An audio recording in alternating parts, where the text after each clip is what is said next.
Boa noite a todos. Estamos começando mais um Na Fita do Tempo, esse programa sobre o canal e o programa sobre história da igreja. Eu sempre digo boa noite, mas pode ser que você esteja assistindo ou ouvindo, como no seu transmissor de podcast, pela manhã, pela tarde, mas sinta-se bem-vindo, sinta-se saudado, recebendo as nossas saudações.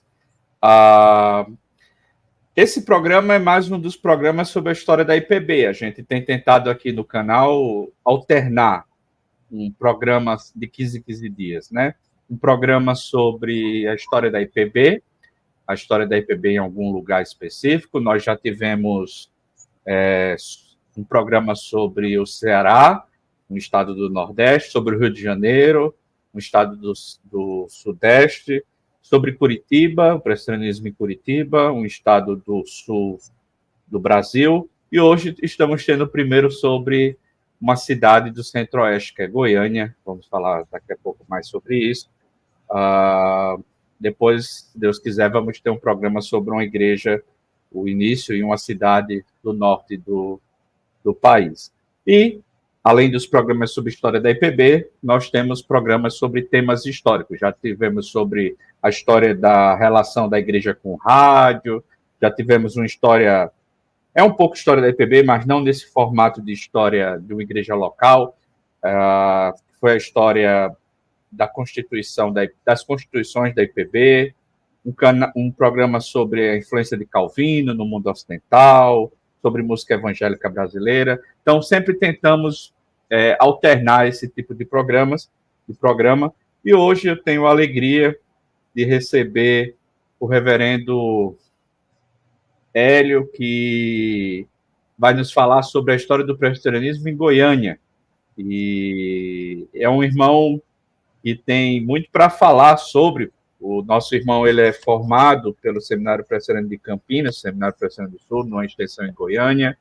Tem mestrado pelo CPAJ na área de História da Igreja, está terminando seu doutorado em Ministério também pelo CPAJ, e tem publicado livros, já tem 8 títulos publicados, sendo suas principais obras a breve história da Igreja Presbiteriana do Brasil em Goiás, um artigo que ele escreveu sobre um assunto bem interessante, para Fides Reformata, a revista acadêmica do Centro Presbiteriano de Pós-Graduação Andrew Jumper, sobre um artigo sobre a IPB e a escravidão.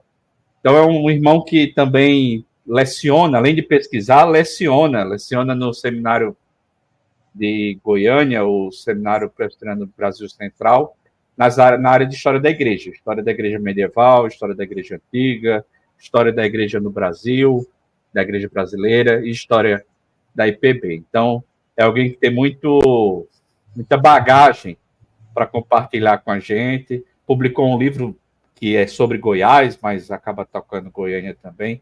Então, é alguém que eu tenho a honra e o prazer de receber aqui. Já fazendo propaganda do livro, eu já citei o livro, está aqui o livro. Tem o livro com dedicatória do irmão.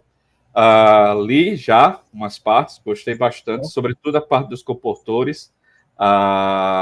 Achei bem interessante. Fica a dica, ele vai, depois pode falar mais uma vez. Breve história da Igreja Presbiteriana do Brasil em Goiás, de 1884 a 1980, do irmão do reverendo Hélio Silva. E então o irmão pode se apresentar. Se apresentar não, que eu já acabei de falar, mas pode saudar nossos telespectadores ou nossos ouvintes e já pode começar a falar sobre o que eu já até mencionei, os comportores. O que é isso? Um nome tão diferente? Qual a importância deles para o surgimento do presbiterianismo em Goiás? Já pode, então, fazer a saudação e adentrar nessa pergunta.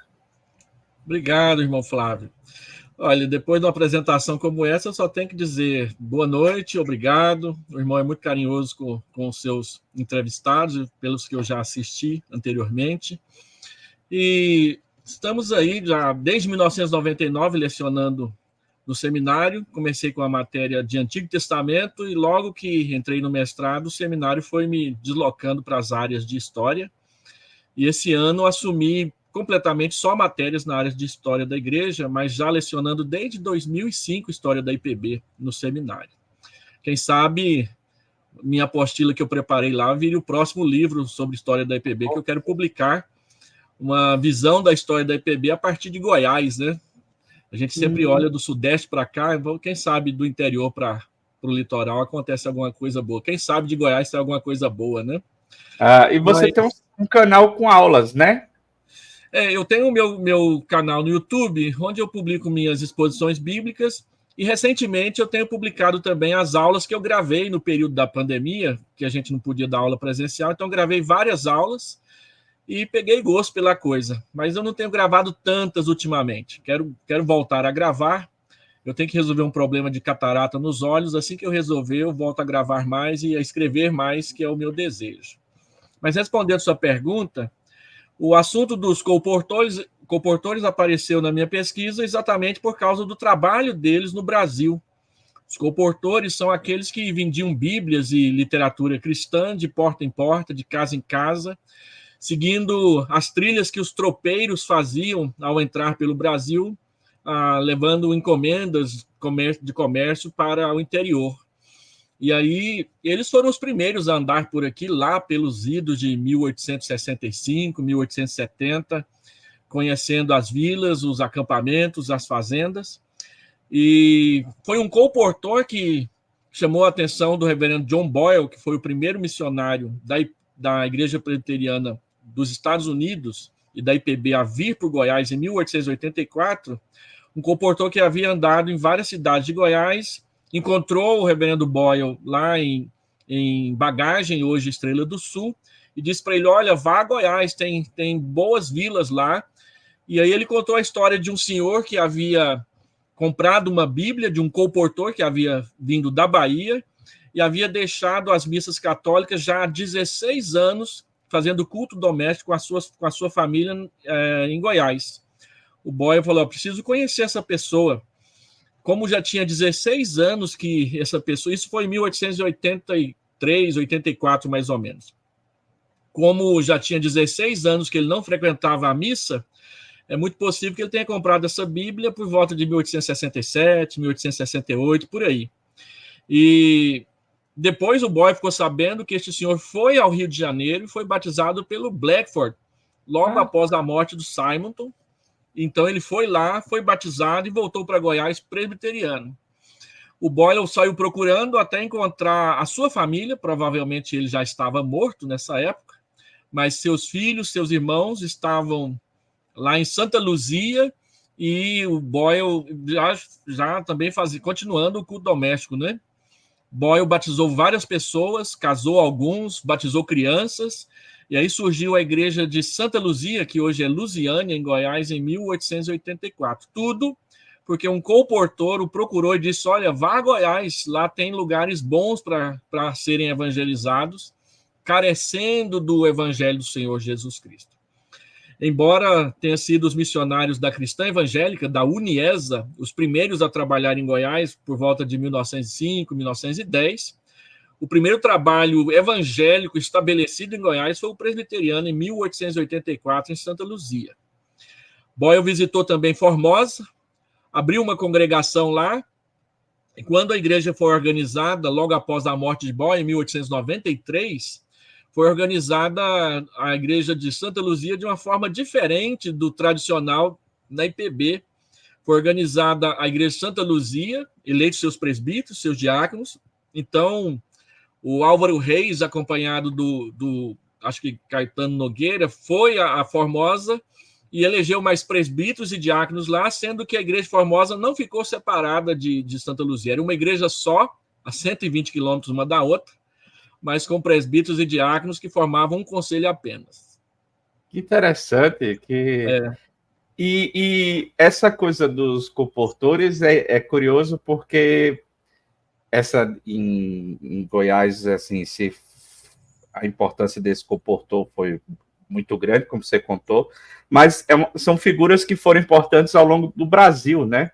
Sim. No Brasil como um todo, uma coisa que a gente tem, que eu tenho atentado, assim, tenho observado nas entrevistas, a gente já viu Nordeste, Sudeste e Curitiba, né, no Sul, a presença deles, né, como divulgadores, principalmente no interior, né, os missionários primeiramente foram para os grandes centros, mas para o interior, as capitais menores também, Natal, por exemplo, que é de onde eu venho, também foi importante a figura de comportores, de modo que, às vezes, você já tinha gente que estava sem ir para a igreja romana já, ou também estavam tendo pequenos grupos nas suas casas, e você percebe que a IPB já começou com essa prática de meio que cada um é um evangelista nato, né? Assim, sim. Cada um. Isso aponta para o papel dos leigos, né?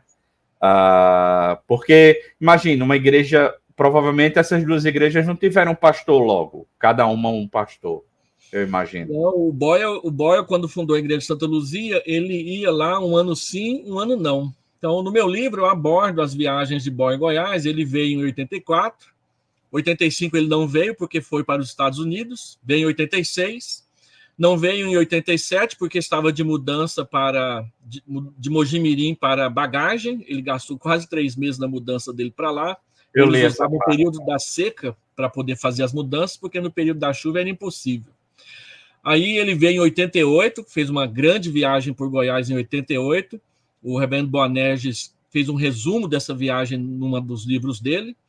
Ele não veio em 89, não me lembro bem o motivo, e veio em 90. Aliás, ele veio em 89 e depois voltou aqui rapidamente em 90.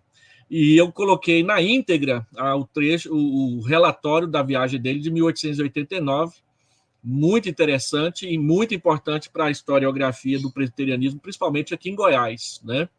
Mas Boyle e as pessoas que colaboravam com ele são figuras carimbadas na história da IPB. Inclusive, a IPB resolveu fazer uma estátua para o Boyle, parece, e edificá-la lá em Estrela do Sul. Foi aprovado no último Supremo Concílio fazer isso. Interessante. E então essas igrejas tinham que, com seus oficiais, tocar a vida eclesiástica na ausência dos pastores, né? Acabavam.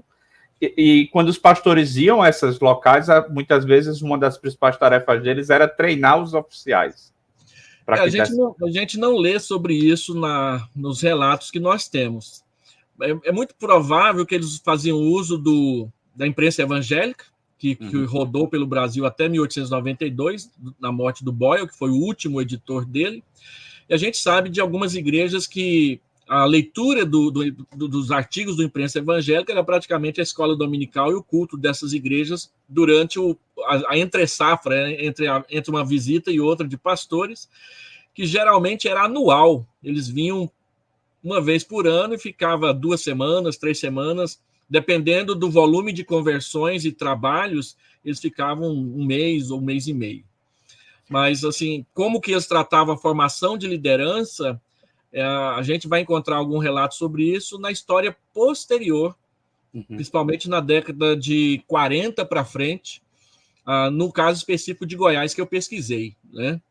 É muito interessante porque quando a gente estuda sobre evangelização direta e indireta na história da IPB, evangelização direta, que é a ênfase na formação de obreiros e plantação de igrejas e construção de templos, e a evangelização indireta, que era a ênfase na fundação de escolas, hospitais, orfanatos, e a partir deles a plantação de igrejas.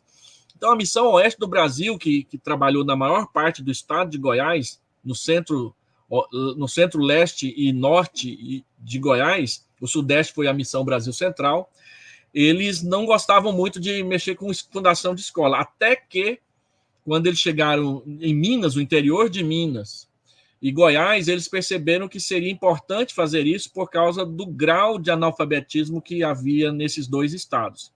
Para você ter uma ideia, Cuiabá e Mato Grosso, a igreja presbiteriana foi fundada antes e cresceu primeiro do que Goiás e o norte e o oeste de Minas, por causa de que Mato Grosso, embora fosse praticamente floresta, o índice de analfabetismo era menor que nesses 2 estados.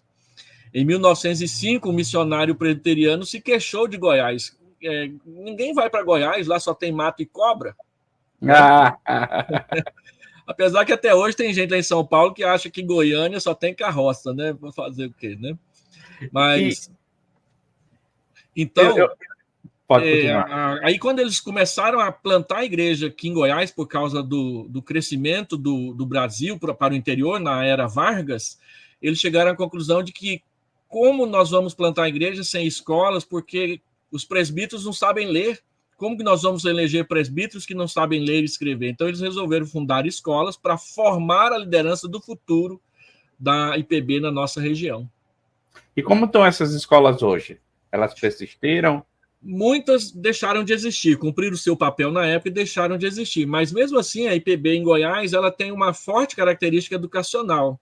Nós temos o IP aqui em Goiânia, que é da primeira igreja, foi fundado em 1951.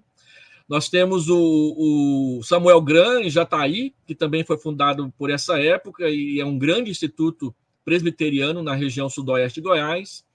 Nós temos a Escola Presbiteriana de Porangatu, que é muito grande, e a Escola Presbiteriana de Paraíso Tocantins, que na época fazia parte de Goiás, que é uma escola imensa, e que na época da separação de Goiás e Tocantins, ela quase que assumiu, a sua oficina Dorcas se tornou a produtora dos uniformes das escolas estaduais do estado de Tocantins por um tempo.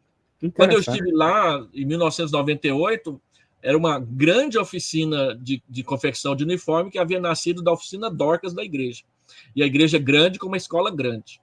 Então, assim, nem todas persistiram, muitas ainda têm escolas pequenas, algumas deixaram de existir, voltaram a existir. Quando eu fui pastor em Goianésia, Goiás, lá tinha tido uma boa escola da missão, depois ela fechou, e o pastor que me antecedeu reabriu, e na minha época ela duplicou de tamanho, ele reabriu com 40 alunos, e na minha época ela chegou a 120 alunos.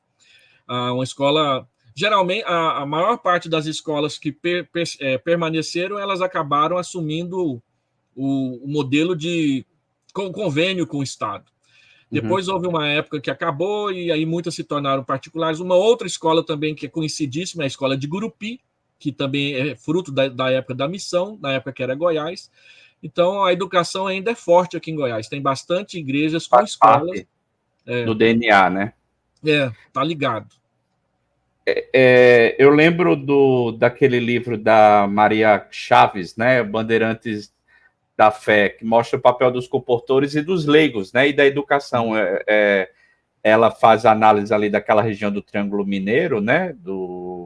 Mas é curioso como a nossa igreja se envolveu com a educação, com esse propósito de evangelização, né? E de formação do povo. A gente tem até no batismo, quando a gente batiza nossas crianças, hoje a gente praticamente não precisa dessa promessa porque é obrigatório, é lei, mas na época que foi redigido o documento, era muito importante a ideia de que a gente vai ensinar os filhos a ler as escrituras para que eles mesmos possam ler a palavra de Deus, né? Faz parte do nosso DNA esse papel da educação.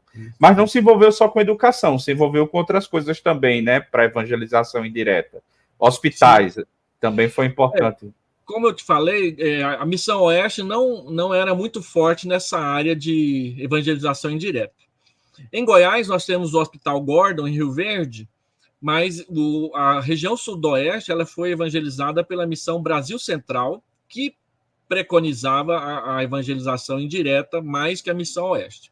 Então, nós temos o grande Hospital Gordon lá, uma peça importante da evangelização do sudoeste goiano, por causa da figura do Dr. Donald e a sua esposa, que eram plantadores de igreja, não somente médicos, né?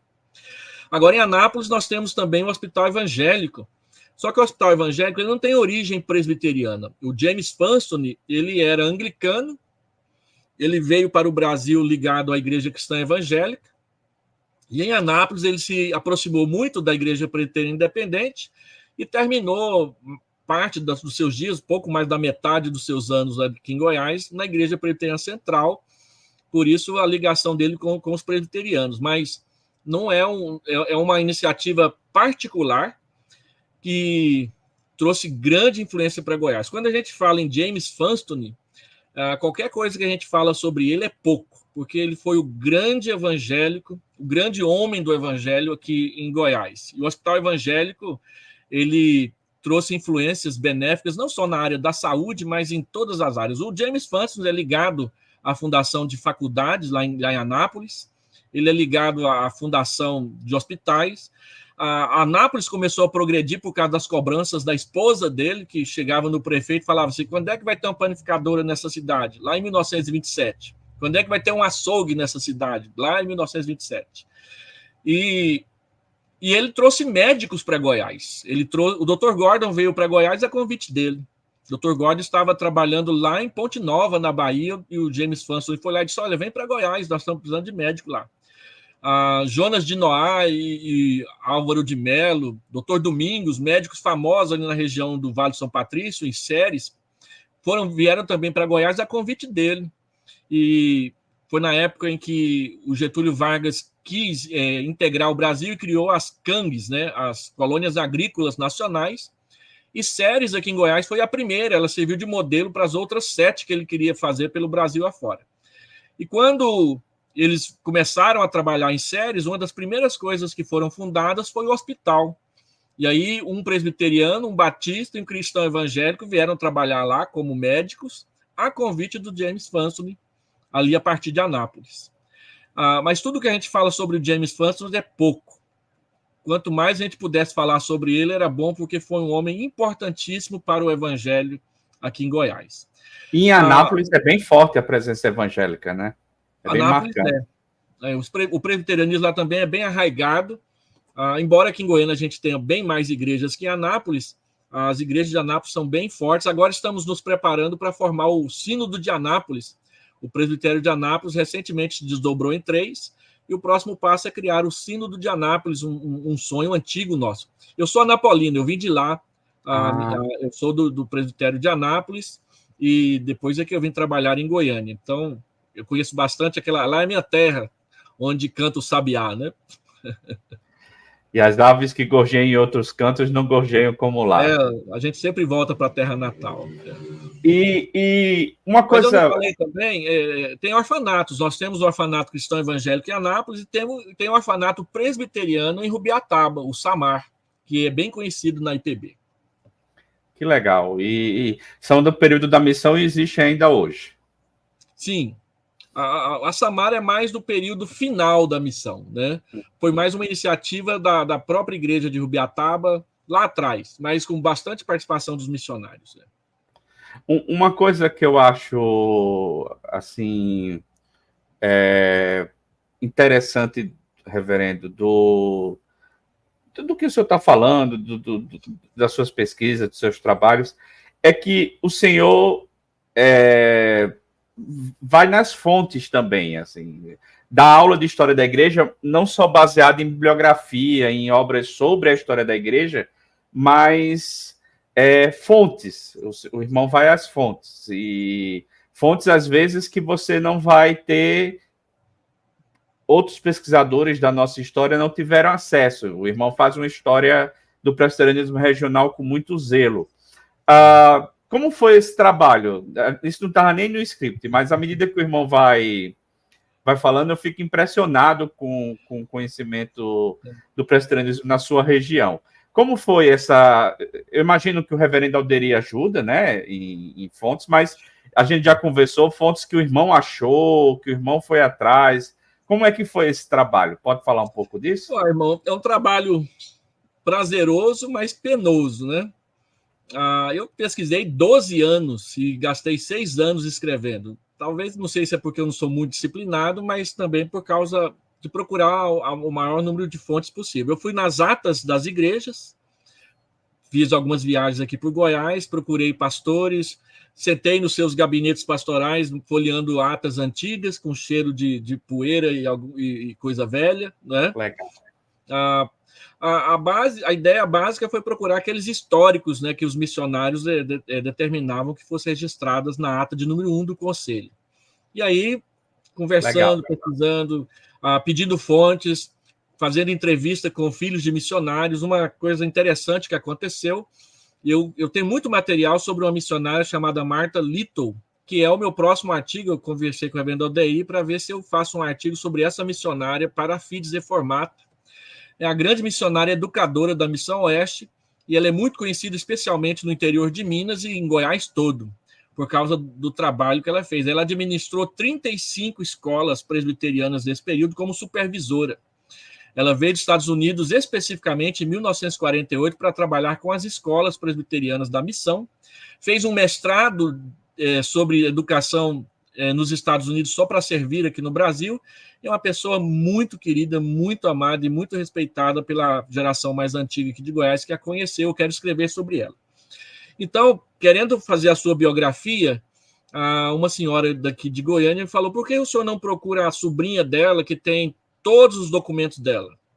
E então eu entrei em contato com ela via Facebook nos Estados Unidos. Ela me deu a senha do site da família, a família Iris Little, e aí um acervo imenso de fotografias, todos os relatórios da Martha Little, esses relatórios riquíssimos, né? São os relatórios que ela entregava anualmente para a missão, falando a respeito do trabalho dela. Então, há muitas coisas curiosas lá. A gente, quando pesquisa história da IPB aqui na nossa região, no interior do Brasil, a gente padece porque com o fim da relação da IPB com a PCUS em 83 e com a PCUSA em 77, todos os documentos deles, eles levaram embora. E a gente ficou sem nada aqui. A não ser um livro ou outro que ficou para trás, ou alguém que conseguiu alguma cópia, né? A gente quase não tem nada. Então, procurando fontes, um pastor presbiteriano da missão disse: olha, eu tenho vários documentos do meu pai aqui, que faleceu recentemente, e eu vou mandar para você. Ele me mandou um envelope com muitas fotos, vários relatórios do seu pai, que são praticamente inéditos, datilografados ou mimeografados. E aí um documento curioso que eu quero trabalhar mais nele é o relatório da BR-14. Esse relatório é de 1967, se eu não me engano, ou 65. A BR-14 é a BR-153, e esse relatório foi feito por causa de uma oferta que a Sociedade Feminina da PCUS enviou para o Brasil em 1964.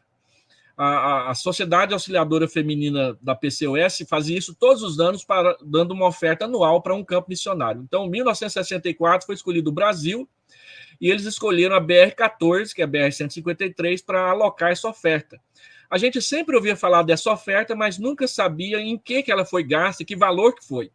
Então, esse relatório do reverendo Robert Kamenich, um relatório de 7 páginas, ele discriminava como que a oferta veio, como que ela foi gasta e como que eles empregaram. Então, lá relata todos os templos que foram construídos, foram quase 20, pastores que foram contratados com essa oferta e rescaldo de construções que estavam por terminar que eles fizeram. No meu livro eu trago um pequeno resumo desse relatório, um relatório que estava numa situação sofrível, mimeografado a álcool, as 3 primeiras páginas manchadas, porque havia molhado, e eu tentei recuperar o documento, transformando ele em negativo. Deu para ler um pouco, mas ainda está muito embaçado. Eu quero trabalhar nele, quero ver se eu consigo traduzi-lo e escrever um artigo sobre ele. É um documento inédito, importante. E alguns outros que não dá para a gente falar muito. Porque... E, meu irmão, chegou em... O presbiterianismo, então, em Goiás, ele chegou pelo interior, não chegou inicialmente por Goiânia. Não, Goiânia só passou a existir a partir de 1933, é uma capital jovem. Então, Boyle veio em 84, ele morreu em 92, o campo passou a ser visitado mais esporadicamente ainda, embora já tenha sido organizado. Mas aí veio o cisma de 1903. Em 1903, a igreja de Santa Luzia escolheu o presbiterianismo independente, e aí Goiás ficou sem IPB 11 anos. Em 1913, uma família se mudou de Araguari para o interior de Goiás, num lugar chamado Pouso Alto, que hoje é Piracanjuba, e solicitou que os pastores de Araguari visitassem o campo para celebrar a ceia e cuidar mais. Então, a gente lendo os livros da época, os missionários começaram a fazer inserções ou incursões pelo sul e sudoeste de Goiás. Então, em 1914, surgiu a igreja de Pouso Alto, que hoje é a igreja de Piracanjuba, a primeira igreja a se tornar centenária em Goiás. Em 1921, vindo da Bahia, o Franklin Graham fundou a igreja de Planaltina, ali perto de Brasília, que é a segunda igreja centenária de Goiás. Em 1925, os missionários vindo de Nova Chavantina e do Alto Araguaia, no Mato Grosso, por causa de famílias que mudaram para a região de Caiapônia e Jataí, fundaram um trabalho em Caiapônia, que depois se transferiu para Jataí, e Jataí foi fundada, e depois Rio Verde, e assim em diante. Então, em 1933, fundou-se Goiânia, e a missão enviou para cá um missionário em 1935 e fundou a primeira igreja presbiteriana de Goiânia. Então levou 3 anos. 2 anos. Foi 2 anos. Veio para cá um pastor que trabalhou em Estrela do Sul. Depois ele acabou vivendo a vida toda dele aqui, que é o reverendo Divino de Oliveira, uma figura icônica do presbiterianismo de Goiás, e eu tenho uma breve biografia dele aí no meu livro. Eu o conheci pouco tempo antes dele morrer, uma pessoa amantíssima, já conheci ele bem idoso, mas ele deu a vida dele para o presbiterianismo aqui em Goiás. Alguns irmãos de outras igrejas chamavam ele de divisor, porque ele convidou, aqui em Goiânia havia uma igreja única de batistas, presbiterianos independentes, cristãos evangélicos e presbiterianos do Brasil. Chamava a Igreja Evangélica. Só que ela estava sem formação e quem dava assistência era o pastor da cristã evangélica, que vinha de Inhumas, Goiás. Então, quando o Divino de Oliveira veio para Goiás, ele convidou os presbiterianos para formar a IPB, e os irmãos lá nos chamaram de divisionistas, né, que não sabem viver em unidade. Mas isso é outro fato da história, porque em Anápolis, a cristã evangélica fez a mesma coisa que a gente fez aqui, e nós não chamamos eles de divisionistas por causa disso, é outra história. Né? Pois não. E a cidade... Goiânia cresceu rápido? Cresceu bastante. Hoje a grande Goiânia está em torno de 2.200.000, 2.300.000 habitantes. Né? E o presbiterianismo cresceu junto? Está chegando a 2 milhões de habitantes. E o presbiterianismo cresceu junto, que é forte em Goiânia, né? O presbiterianismo. Sim, cresceu bastante. Com a fundação do seminário em 1983, o presbiterianismo aqui deu um boom de crescimento bem mais forte. A presença do seminário e o trabalho dos seminaristas nas igrejas no final de semana, ou conduzindo congregações, impulsionou bastante o trabalho. O Sino do Brasil Central hoje tem 75 igrejas. Mais de 45 estão em Goiânia. Você está pastoreando onde? Em Anápolis? Eu estou pastoreando a igreja de Vila Nova. A Vila Nova foi a segunda igreja presbiteriana plantada aqui em Goiânia. A primeira foi plantada em 35, e a primeira igreja, ainda congregação, plantou a Vila Nova em 46. A primeira igreja foi organizada eclesiasticamente em 48. Só que plantou a Vila como Nova congregação. foi organizada 20 anos depois. A Vila Nova é a segunda plantada, mas ela é a quarta organizada. Exatamente porque Goiânia cresceu muito rápido, então 2 outros bairros que receberam populações presbiterianas e convertidos mais rápido que a Vila Nova, que foi a segunda igreja, na chamada, então, Vila Operária, que era perto da linha do trem, e a igreja de Campinas, que foi um esforço conjunto da primeira igreja e da segunda igreja para plantar Campinas. Enquanto isso, a primeira igreja já estava cuidando da Vila Nova, que veio a se organizar em 1966, a quarta igreja presbiteriana da cidade. Mas um dado curioso aqui em Goiânia é que a primeira igreja e a Vila Nova, as duas juntas plantaram 30 igrejas. A primeira igreja plantou 20 igrejas, a Vila Nova está plantando agora a 10ª igreja. Então, as duas... Só em Goiânia, não? Em Goiânia e região, né? Porque a primeira igreja também plantou igrejas fora. Então, as duas igrejas são mães da metade do presbiterianismo goianiense. É curioso quando você olha a história da expansão do presbiterianismo para o interior, porque em alguns estados, de fato, saíram das capitais a expansão. Já outros estados, por exemplo, o meu estado, o Rio Grande do Norte, você tem uma região que foi mais influenciada pela Igreja de Natal, mas uma região mais oeste já esteve mais próxima de Fortaleza, já esteve mais próximo da capital do outro estado, no caso o Ceará. Você pega Paraná, você teve, por causa dos caminhos tropeiros, igrejas antes de Curitiba. E já Goiás, que a capital só vem depois que já tem o estado, e você tem um interior já um pouco consolidado, ou já consolidado, e depois a capital é que tem que correr atrás, digamos assim, do seu próprio crescimento. E aí a importância do seminário para a formação dessa região toda, né? Agora, a plantação da igreja em Goiânia, ela se deve muito ao trabalho da Missão Oeste, que assumiu o campo em 1926, e aí quando soube da implantação da capital, imediatamente eles procuraram adquirir terreno e investir aqui na cidade, né?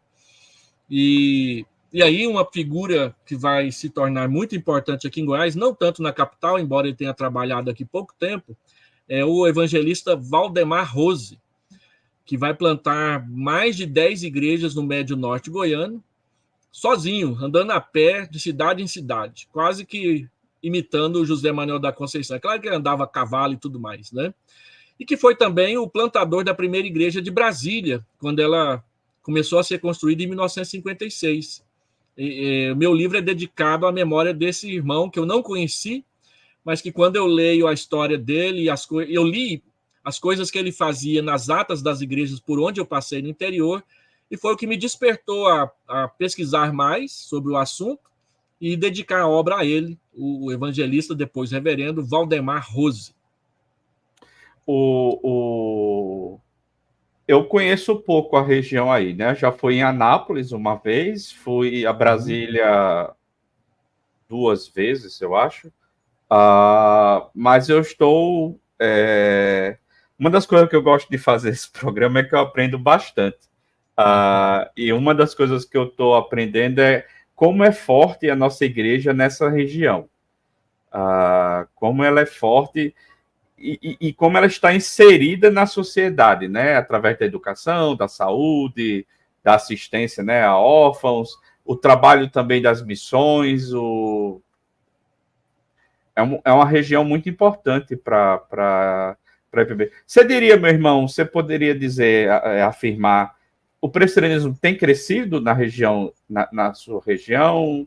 Sim, durante um bom tempo, a nossa região foi a região que mais cresceu. Hoje não é tanto a região que a IPB mais cresce, mas é um local onde a IPB tem um crescimento consistente. Inclusive financeiramente. Goiás, como um todo, ele responde ele é o 7º em fidelidade dizimal ao Supremo Concílio. No entanto, o Sino do Brasil Central, o Sino do qual eu faço parte, ele foi por muitos anos o maior dizimista ao Supremo Concílio, mesmo levando em conta que as maiores igrejas dizimistas não são daqui. Durante muito tempo, a Nacional de Brasília foi a maior dizimista. Atualmente, a maior dizimista é a de Pinheiros, em São Paulo. Mas hoje o Sino do Brasil Central ocupa, se eu não me engano, a 3ª posição em fidelidade e dízimo ao Supremo Concílio. Durante muitos anos, por mais de 10 anos consecutivos, o Sino do Brasil Central foi o maior dizimista ao Supremo Concílio, o que quer dizer que boa parte das suas igrejas, a maior parte das suas igrejas, são fiéis consistentemente na remessa de dízimo ao Supremo Concílio. Isso isso é possível por causa do crescimento consistente da igreja. O nosso crescimento aqui é consistente. A primeira igreja está sempre plantando igrejas novas. A Vila Nova, que é a que eu estou pastoreando, quando eu fui para lá 5 anos atrás, eles me desafiaram a conduzir a igreja a plantar mais uma nova igreja. Nós estamos plantando uma igreja em Nerópolis, uma cidade próxima aqui de Goiânia. E a gente tem visto, a Anápolis agora também, com o reverendo Samuel Vieira na Igreja Central, tem plantado muitas igrejas naquela região. E muitas igrejas que eu falo é mais do que a gente está acostumado a ver, né? Por aí. Mas o crescimento aqui é consistente. O presbiterianismo em Goiás é consistente. Se você vê também o seminário, boa parte dos teólogos que estão em posições chaves na IPB hoje foram formados aqui em Goiânia. O Leonardo Sayum foi formado aqui em Goiânia, que é presidente da JET. O reverendo Valdeci Santos, que é o diretor do CPAJ, foi formado aqui em Goiânia. O reverendo Mauro Meister, que o antecedeu, também foi formado aqui em Goiânia, né? Nós tivemos durante muito tempo o tesoureiro da IPB, o José Arantes Costa, por 15 anos foi tesoureiro da IPB, ele era presbítero aqui na primeira igreja. E uma história não muito agradável, a gente só vai citar para as pessoas saberem, a chamada Comissão Especial dos Seminários, aquela que tem gente que treme quando a gente fala nela. 3 membros dela eram daqui de Goiás. Eu não sei se isso é bom, se isso é ruim, vai depender de quem vai ouvir, vai gostar ou não. Mas nós tínhamos um presbítero da primeira igreja de Goiás, de Goiânia, um pastor e um presbítero de Anápolis, que faziam parte daquela comissão. E ela é muito criticada, né, por causa dos poderes que o Supremo Conselho deu para ela, mas Goiás está lá no coração daquela comissão também. Então é uma região com uma história longa, assim, antiga e consistente, né? De participação O pastor Álvaro Campos, que foi pastor da Vila Nova por 10 anos, ele foi presidente da GER, que era a Junta de Educação Religiosa da IPB na década de 60. A JET substituiu a GER. Então era um pastor também daqui da região, que veio de fora, mas que foi pastor por muitos anos aqui na nossa região. No Supremo Conselho teve alguém na executiva? Na executiva, nós tesoureiro, tivemos o José Arantes Costa, né, que foi tesoureiro, por 15 anos. E nós tivemos também uma passagem muito importante aqui por Goiás e Goiânia, que foi o Wilson de Castro Ferreira. Ele foi o fundador do IP.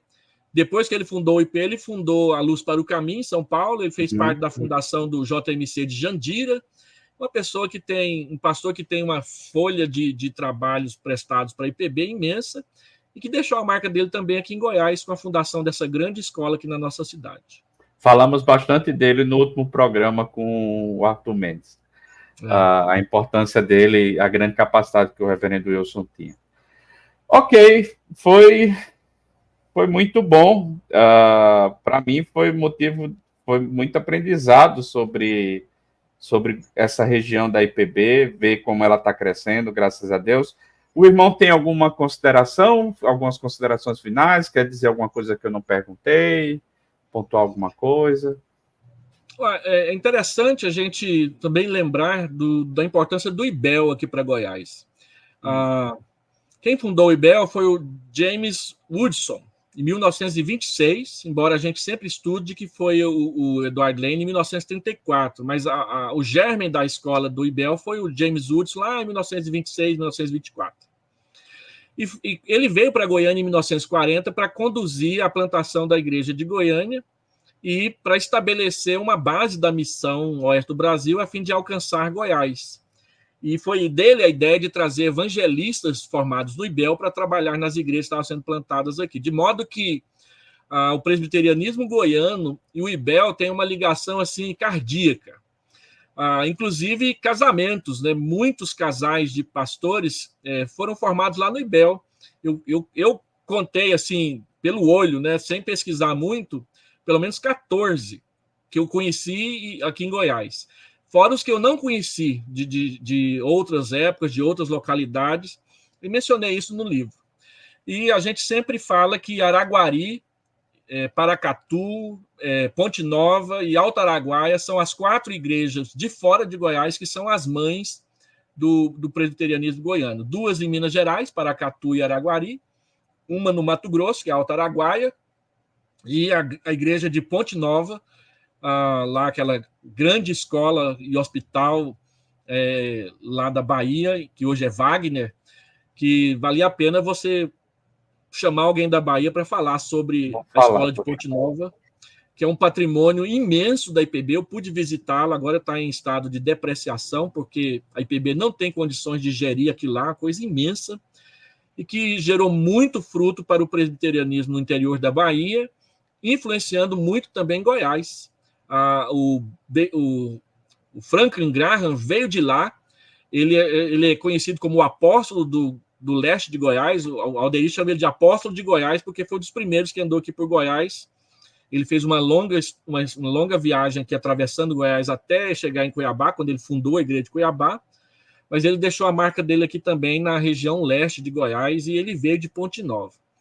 Então, é sempre bom a gente lembrar com gratidão daquelas igrejas que investiram, que deixaram seus pastores sair da comodidade da igreja central e campear, né, pelos campos. E uma história assim pitoresca que tem aqui em Goiás, que foi a história que me despertou para estudar a história da IPB em Goiás é um dado que eu li no livro de Atas, lá em Rubiataba, quando eu fui pastor lá. Lá registra que em 1949, o reverendo David Williamson, que era pastor em Uruana e que tinha sido pastor aqui em Goiânia, que foi pastor aqui em Goiânia depois disso, inclusive é o fundador da igreja que eu sou pastor hoje, ele era conhecido como caçador. Tem a biografia dele aí no meu livro. Era um homem muito grande, muito forte, ele jogava futebol americano e ele deixou a possibilidade de ser um grande jogador de futebol americano nos Estados Unidos para vir ser pastor em Goiás e participou da fundação objetiva de mais de 40 igrejas aqui em Goiás, São Paulo, Minas e Goiás, né? Então ele colocava a sua espingarda nas costas e ia pelos campos caçando codornizes. E ele saía então de Uruana e ia para Rubiataba a pé, uns 35 quilômetros de distância, caçando codornizes com seus cachorros perdigueiros, um presbítero e um evangelista do lado para acompanhar. Então, em 1949, está registrado no livro de Atas que, à medida que as codornizes desapareciam dos campos, os membros apareciam nas igrejas, né? E aí, fotografias que eu consegui, veio uma fotografia dele em frente a uma espécie de varal com várias codornizes penduradas para secar e os seus cachorros perdigueiros deitados do lado, pousando para fotografia. Legal, legal. Um homem que eu gostaria de ter conhecido. Um homem que eu gostaria de ter conhecido. Tem a história, né, que pastor no sertão pastor é cemitério de bode, o pessoal diz que em alguns lugares é cemitério de galinha, né? Aqui em Goiás o pessoal fala que quando o pastor ia trazer a ceia para as igrejas, o galo já cantava e saía correndo. Lá meu pastor, lá meu pastor. Eu pastoreei uma igreja de colônia e o pessoal tinha o hábito mesmo. Quando matava um animal, eu ganhava umas partes. Era uma coisa, um carinho, né? Uma coisa. As pessoas que hospedavam os pastores. Eu visitei uma fazenda aqui em Goiás, que a rota dos tropeiros, elas convergiam nessa fazenda. Então, eu visitei as ruínas de um fogão a lenha, que em 1820, 1830 era o local onde os tropeiros paravam para conversar, trocar ideias, enquanto eles mudavam a rota para entregar suas cargas. Muito interessante isso. Muito legal, muito legal. E perceber você começou falando, né? A relação das rotas, assim como o Novo Testamento fez uso das estradas romanas para propagação do evangelho, o sistema de correio para as cartas circularem, a gente aqui, os nossos missionários usaram as rotas, né, que eram criadas pelos tropeiros. Você vê o presbiterianismo do Sul, ele cresce em torno da famosa estrada de Sorocaba, né, a Via Mão. Muito bom, meu irmão. Fico muito satisfeito. E a pergunta de praxe que eu costumo fazer no final do programa: por que é importante a gente estudar a história da igreja?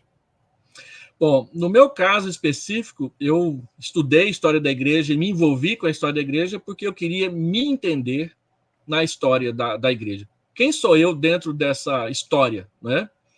Então, eu comecei a estudar a história para saber como que o evangelho chegou até mim, da onde que ele veio e como que ele chegou até mim. Quando você vê o meu livro aí, História da IPB em Goiás, 1884 a 1980.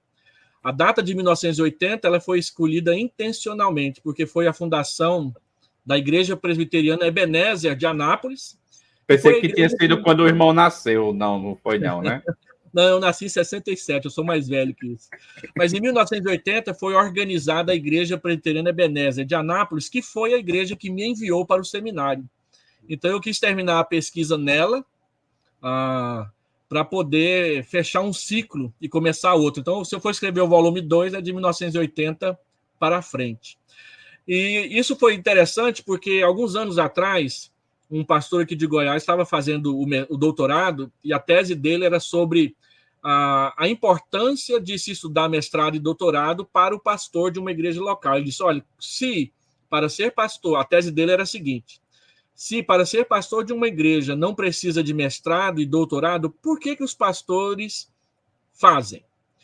E aí ele esparramou pelo Brasil um questionário, e esse questionário chegou para mim por e-mail, e eu respondi, olha, eu fiz o meu mestrado para eu me conhecer melhor como pastor. E o meu mestrado é em História da Igreja, então eu fui estudar História da Igreja para me conhecer melhor como pastor. Ele achou tão interessante que ele foi lá em casa me entrevistar pessoalmente para o trabalho de doutorado dele. Ele disse que foi uma pergunta diferente de todas as outras que ele respondeu. Ele disse que a maioria dizia assim, eu fiz o mestrado e o doutorado para não ficar para trás. Eu fiz porque o meu colega, aquele que era o meu maior adversário na sala de aula, fez, então eu tinha que fazer também, né? Ou eu fiz porque meu amigo me incentivou a fazer, ou porque eu queria ganhar mais, ou porque eu queria conhecer mais. Mas dizer que é porque eu queria saber por que eu sou crente foi a primeira vez, né? Então, eu acho que a história da igreja é importante para a gente saber da onde que a gente veio. Não só como instituição ou como denominação, mas como crente pessoal. Por que eu estou na IPB e não na Batista, né? E tem até a ver com a nossa doutrina da eleição, né? Por que Deus quer que eu esteja na IPB e não na Cristã Evangélica? Então eu precisava conhecer a história e como que ela chegou até mim para saber como que a partir de mim ela pode chegar e alcançar a vida de outras pessoas mais para frente. Por isso eu me tornei um pesquisador de história da igreja. E como todo mundo que estuda história da igreja, a gente olha para trás e parece que nós somos anões nas costas de gigantes, né? Os puritanos falavam isso da patrística, nós falamos isso dos puritanos, e agora, conhecendo o trabalho dos missionários norte-americanos aqui em Goiás, eu me sinto como um anão nas costas de gigantes. Gente que fez um trabalho extraordinário sem ter estrada. E hoje a gente tem estrada, tem avião, tem automóvel possante, e às vezes quando um pastor fala assim, eu vou celebrar a ceia na congregação, sai um domingo, ou sai uma noite, já tem gente arrancando os cabelos porque não tem quem pregue no lugar do pastor, né? E naquela época eles saíam, a gente estuda a história do Robert Lennington, ficava 3 meses fora de casa e a esposa dele é que tinha que se virar lá com a congregação de Brotas, né? Então é importante a gente saber. História bonita, né? Sacrificial até. Então quem sou eu na história da igreja? É por isso que eu acho importante estudar a história da igreja, porque eu fico sabendo de onde que eu vim e respeito mais as nossas vitórias e as nossas lutas daqueles irmãos que trouxeram o evangelho até nós ao preço da sua consagração, ao preço da sua saúde, da sua dedicação, para que nós pudéssemos conhecer o Senhor Jesus. Muito bom. Então, muito obrigado, reverendo Hélio, por essa aula. Muito obrigado por aceitar o convite e contribuir, compartilhar tanta informação, tanta pesquisa, tanta aula que o irmão tem dado, tanto conhecimento. Muito obrigado, foi um prazer. Para você que nos escuta, se você quiser também dar um tchau para o pessoal, fica à vontade, pode dar um tchau agora. Pastor Flávio, eu que agradeço pela oportunidade, o convite honroso, e a gente se vê lá em São Paulo ou em outro lugar, quando Deus permitir. Amém. Então, muito obrigado a você que nos assistiu ou que nos ouviu, e até o próximo programa, se Deus quiser. Amém.